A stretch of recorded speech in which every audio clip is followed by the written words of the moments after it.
करायला सर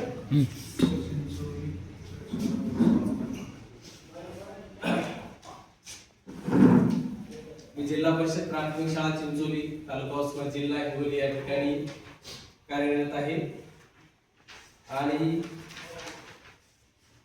या ठिकाणी आजच्या शोध निबंधासाठी मी माझा विषय निवडलेला आहे प्राथमिक स्तरावरील मूल्यमापनातील आव्हाने. सर 2 मिनिट हो सर.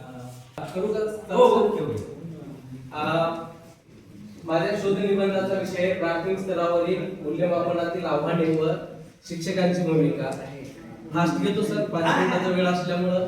सुरुवातीला माझ्या संशोधनाची चेक प्रत्येक मुद्दा येतो पायरी त्या पायरी त्या ठिकाणी हो, मी प्रत्येक पायरी आहे. मला जर 2 मिनिट किंवा एखादा मिनिट वाढवून भेटला तर मी प्रत्येक 7 मिनिटं घ्या. हो, ओके सर. काय संशोधनाची आवश्यकता कशामुळे वाटलेली आहे? सुरुवातीचा मुद्दा की शासन दरवर्षी वेगवेगळी काही ठराविक वर्षानंतर शैक्षणिक धोरण जाहीर करते.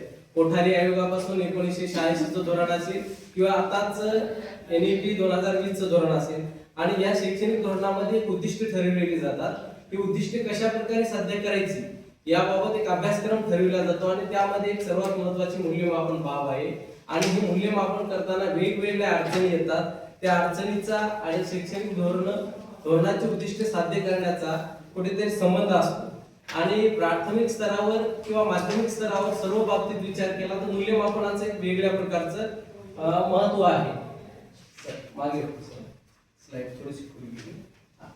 मूल्यमापनाचं एक महत्व आहे की मूल्यमापनाच्या महत्वामधून आपल्याला एखादं मूल्यमापन करताना विद्यार्थ्यांमध्ये कोणत्या प्रकारच्या कमतरता आहेत किंवा विद्यार्थी कुठे मागे आहे, आपल्याला त्यासाठी कोणती धोरणं आखावी लागतील हे मूल्यमापनामधून कळत असते. आणि आता नवीनच राष्ट्रीय शैक्षणिक धोरण जे राबविलेलं आहे त्यामध्ये मूल्यमापनाच्या पद्धतीमध्ये अमुक असे बदल केलेले आहेत, ज्याला की रुब्रिक्स वगैरे म्हणतो, या गोष्टी आलेल्या आहेत.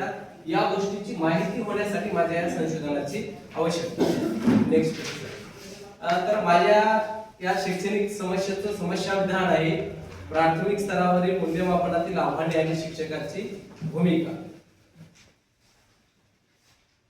मूल्यमापनाचं महत्व कशाबाबत आहे की एखादी संकल्पना विद्यार्थ्यांना समजली की नाही किंवा त्यांना शिकविण्याची पद्धत काय आहे, शिकण्याची पद्धत काय हे आपल्याला मूल्यमापनातून कळतं. त्यानंतर वैयक्तिक विद्यार्थ्याच्या बाबतीत त्याच्या उणिवा कोणत्या आहेत ह्या बाबी आपल्याला अधोरेखित करता येतात.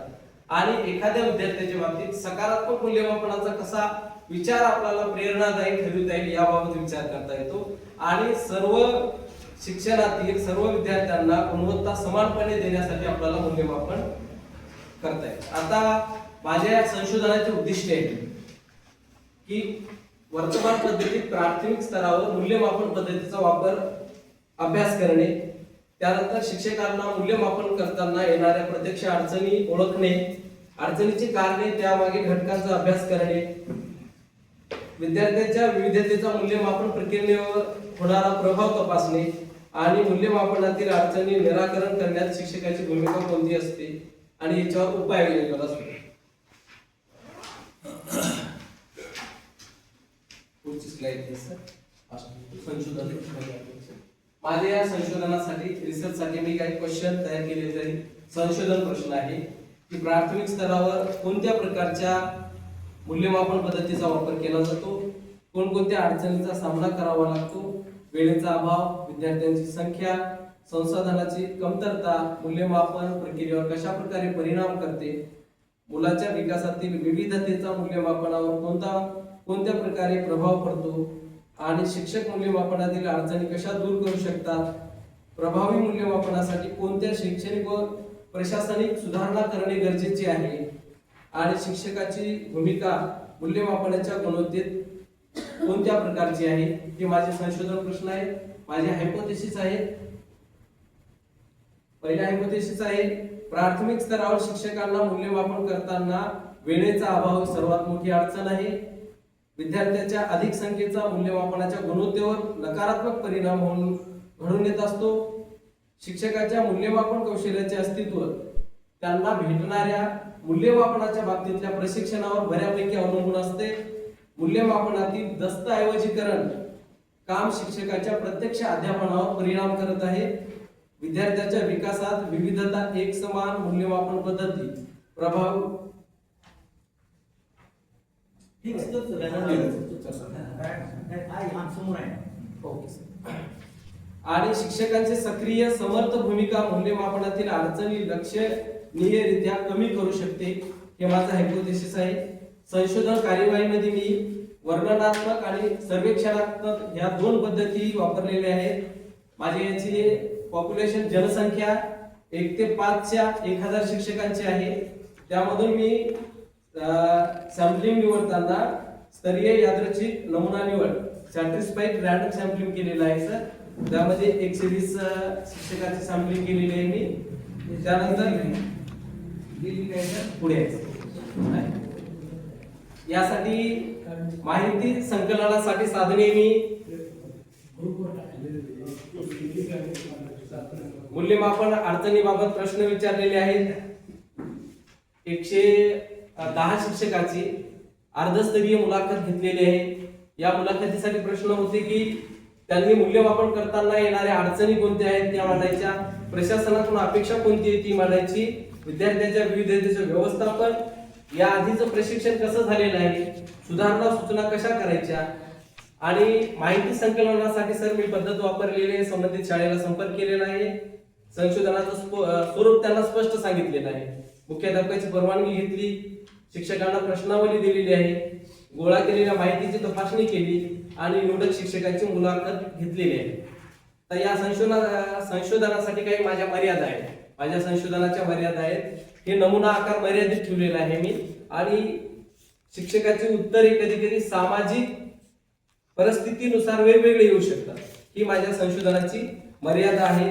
आणि मी निवडक एका जिल्ह्यापुरता डेटा घेतल्यामुळे माझं निरीक्षण, माझं संशोधन संपूर्ण महाराष्ट्राला लागू होईल की नाही ही माझी एक मर्यादा आहे.